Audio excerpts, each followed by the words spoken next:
Hi friends, എന്തൊക്കെയുണ്ട് വിശേഷങ്ങൾ? എല്ലാവർക്കും സുഖം തന്നെയല്ലേ?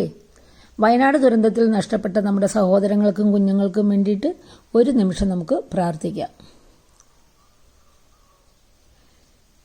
ഇന്നത്തെ റെസിപ്പി ചപ്പാത്തിക്കും ചോറിനും ഒരുപോലെ ഉപയോഗിക്കാൻ പറ്റുന്ന അടിപൊളി ഒരു ഡിഷാണ്. ഇതിന് ഒരുപാട് ഐറ്റംസ് ഒന്നും വേണ്ട. അതുപോലെ തന്നെ 5 മിനിറ്റ് കൊണ്ട് നമുക്ക് ഉണ്ടാക്കിയെടുക്കാം. ഓഫീസിലൊക്കെ ചപ്പാത്തിയും ചോറും ഒക്കെ കൊണ്ടുപോകുന്നവർക്ക് വളരെ ഉപകാരപ്രദമാകുന്ന ഒരു റെസിപ്പിയാണ്. ഒരു വൈറൽ റെസിപ്പിയാണിത് കേട്ടോ. ഇത് ഫേസ്ബുക്കിൽ ലക്ഷക്കണക്കിന് ആളുകൾ കണ്ട ഒരു റെസിപ്പിയാണ്. ഇതിൻ്റെ ടേസ്റ്റ് കഴിച്ച് തന്നെ അറിയണം. അപാര ടേസ്റ്റാണ്. ഉണ്ടാക്കി കഴിച്ച് നോക്കിയിട്ട് അഭിപ്രായം പറയണം. നേരത്തെ വീഡിയോ കണ്ട് ഉണ്ടാക്കി നോക്കിയിട്ടുള്ളവരൊന്ന് കമൻറ്റ് കൂടി ചെയ്യണം. തങ്കം ഫാമിലി കിച്ചൻ്റെ പുതിയൊരു വീഡിയോയിലേക്ക് എല്ലാവർക്കും സ്വാഗതം. ഇതിനായിട്ട് ഞാനിവിടെ 2 സവാള തൊലിയൊക്കെ കളഞ്ഞ് വൃത്തിയാക്കി വെച്ചിട്ടുണ്ട്. ഇതൊന്ന് അരിഞ്ഞെടുക്കാം.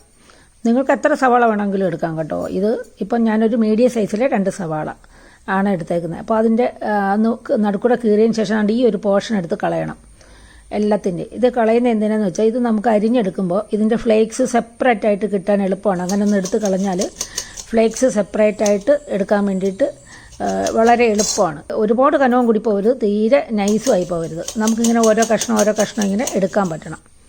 2 സവാളയും അരിഞ്ഞു വെച്ചിട്ടുണ്ട്. അതുകൊണ്ട് എല്ലാത്തിൻ്റെ ഇതുപോലെ ഞാൻ എടുത്ത് കളഞ്ഞതുകൊണ്ട് നമുക്ക് ഇനി ഇതിൻ്റെ ഫ്ലേക്സ് കണ്ട ഇതുപോലെ ഒന്ന് ആക്കിയാൽ മതി. ഓരോരോ ഫ്ലേക്സ് ആയിട്ട് നമുക്ക് കിട്ടും, വേഗം കിട്ടും. അല്ലെങ്കിൽ അത് ആ ഒരു സാധനം അവിടെ ഇരുന്നാൽ അത് ഫ്ലേക്സ് ആയിട്ട് വീഴാൻ ഭയങ്കര പാടാണ്. അപ്പോൾ അരിഞ്ഞു കഴിഞ്ഞിട്ട് പിന്നെ മുറിക്കാൻ ഭയങ്കര പാടാണ്. അപ്പോൾ അത് ആദ്യം ഒന്ന് എടുത്ത് കളഞ്ഞിട്ട് ചെയ്യുവാണെങ്കിൽ വളരെ എളുപ്പമാണ്. എല്ലാം സെപ്പറേറ്റ് എല്ലാം ഒരേപോലെ കനമുള്ള കഷ്ണങ്ങളാക്കി അരിയാൻ ശ്രമിക്കുക. അതൊക്കെ കാണാനുള്ള ഭംഗിയുണ്ടാവും കേട്ടോ. ഇച്ചിരി വലുതും ചെറുതായാലും കുഴപ്പം, ടേസ്റ്റിനൊന്നും ഒരു കുറവും വരില്ല. കണ്ടോ, ഇതുപോലെ സെപ്പറേറ്റ് ആക്കി ഇടണം എല്ലാം. വലുതായിട്ട് വല്ലുണ്ടെങ്കിൽ അതൊന്ന് ചെറുതാക്കി ഇടണം. ഇനി ഇതിലേക്ക് 1/2 ടീസ്പൂണ് ഉപ്പുപൊടി ചേർത്തിട്ടുണ്ട്. 1 ടേബിൾ സ്പൂണ് വിനാഗിരിയും 2 പച്ചമുളക് ചെറുതായിട്ട് അരിഞ്ഞതും കൂടെ ചേർത്തിട്ടുണ്ട്. പച്ചമുളകിന് എരിവ് കൂടുതലാണെങ്കിൽ 1 ചേർത്താൽ മതിയെ. പിന്നീട് മുളക് പൊടി ചേർക്കുന്നുണ്ട്. ഇനി ഇതെല്ലാം കൂടെ നന്നായിട്ട് മിക്സ് ചെയ്യുക. കൈകൊണ്ടല്ല, സ്പൂൺ കൊണ്ട് തന്നെ മിക്സ് ചെയ്യണം. സവാള ഉടഞ്ഞു പോകരുത്. ഈ പുളിപ്പ് കൂടുതൽ വേണമെന്നുള്ളവർക്ക് കുറച്ച് വിനാഗിരിയും കൂടെ ചേർക്കാം കേട്ടോ. ഇതിവിടെ ഇരിക്കട്ടെ. പിന്നെ ഇനി ഒരു പാനിൽ ഞാനൊരു 2 ടേബിൾ സ്പൂൺ നല്ലെണ്ണയാണ് എടുത്തിരിക്കുന്നത്. നിങ്ങൾക്ക് വെളിച്ചെണ്ണ വേണമെങ്കിലും ഉപയോഗിക്കാം. നല്ലെണ്ണ എടുക്കുമ്പോഴാണ് ഇതിൻ്റെ കറക്റ്റ് റെസിപ്പിയിൽ നല്ലെണ്ണയായിരുന്നു. അതുകൊണ്ട് ഞാൻ നല്ലെണ്ണ തന്നെ എടുത്തേക്കുക. പിന്നെ കുറച്ച് 1/2 ടീസ്പൂൺ കടുകിട്ട് പൊട്ടിച്ചിട്ട് കുറച്ച് കറിവേപ്പില ഇട്ട് 2 വറ്റൽമുളക് കൂടി മുറിച്ചിടാൻ മറക്കരുത്. ഞാനത് ആദ്യം ഇടാൻ മറന്നുപോയി, പിന്നീടാണ് ഇട്ടത്. പിന്നീട് 2 ടീസ്പൂണ് മുളക് പൊടിയും 1/2 ടീസ്പൂണ് മഞ്ഞൾപ്പൊടിയും കൂടെ ചേർത്ത് പച്ചമണം മാറുന്നവരെ ഒന്ന് വഴറ്റിയെടുക്കുക. ഞാനിപ്പോൾ സ്റ്റൗ ഓഫ് ചെയ്യുന്നുണ്ട്. കനം കുറഞ്ഞ ചട്ടിയാണെങ്കിൽ കുഴപ്പമില്ല. കനം കൂടിയ ചട്ടിയാവുമ്പോൾ പെട്ടെന്ന് ഇതെല്ലാം കരിഞ്ഞു പോകും. അപ്പോൾ ഓഫ് ചെയ്തതിന് ശേഷം വഴറ്റിയെടുത്താൽ മതി. പിന്നെ ഒരു 1/2 ടീസ്പൂണ് കായത്തിൻ്റെ പൊടിയും.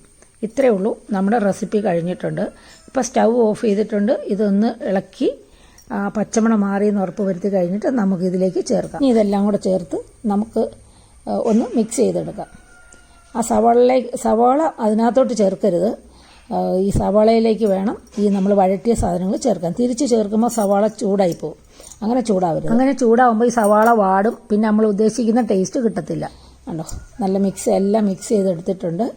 നമ്മുടെ ഡിഷ് റെഡി ആയിട്ടുണ്ട്. ഈ സാധനം ഉണ്ടല്ലോ, ഒരു പൊളി സാധനമാണ്. ഈ ഒരു കുഞ്ഞൻ സാധനത്തിന് ഇത്ര ടേസ്റ്റോ എന്ന് നമ്മൾ വിചാരിക്കും. നല്ല സൂപ്പർ ടേസ്റ്റാണ്. ഒരു പാത്രം ചോറുണ്ണാൻ വേറൊന്നും വേണ്ട. ഇതിനൊരു അച്ചാറിൻ്റെ ടേസ്റ്റാണ്. വേണമെങ്കിൽ സവാള അച്ചാറെന്ന് പറയാം. ഇത് നമ്മൾ ഇഞ്ചി വെളുത്തുള്ളി ഒന്നും ചേർക്കുന്നില്ല, ഉലുവയൊന്നും ചേർക്കുന്നില്ല. ഇത്ര മാത്രം മതി ഇതിൻ്റെ ടേസ്റ്റിന്. നല്ല ടേസ്റ്റാണ്. ഇത് ഇന്ന് നമ്മൾ വേണമെങ്കിൽ ഇന്ന് തന്നെ ഉപയോഗിക്കാം. പക്ഷേ ഇത് 2 ദിവസം വെച്ചിട്ട് ഉപയോഗിക്കുന്നതാണ് ടേസ്റ്റ്. ഇതിനകത്ത് വേറെ ഒന്നും ഇനി ചേർക്കണ്ട. അത്രയ്ക്ക് അടിപൊളിയാണ്. ചപ്പാത്തിക്ക് മാത്രമല്ല, പൊറോട്ടയുടെ കൂടെയും ഇത് നമ്മുടെ ചോറിൻ്റെ കൂടെയൊക്കെ ഭയങ്കര ടേസ്റ്റാണ് ഇത് കഴിക്കാൻ. നിങ്ങൾ ആദ്യം ഇതുപോലെ 2 സവാളയിൽ ഉണ്ടാക്കി നോക്കിയിട്ട് ഇഷ്ടപ്പെട്ടാൽ പിന്നെ കൂടുതൽ സവാളയിൽ പിന്നെ ഉണ്ടാക്കി വെച്ചാൽ തീർച്ചയായിട്ടും ഒരു പ്രാവശ്യമെങ്കിലും ഇതുപോലെ ഒന്ന് ഉണ്ടാക്കി നോക്കണം. ഉണ്ടാക്കി നോക്കിയിട്ട് അഭിപ്രായം പറയണം. മറ്റൊരു റെസിപ്പിയുമായി വരുന്നവരെ stay healthy and happy. Thank you.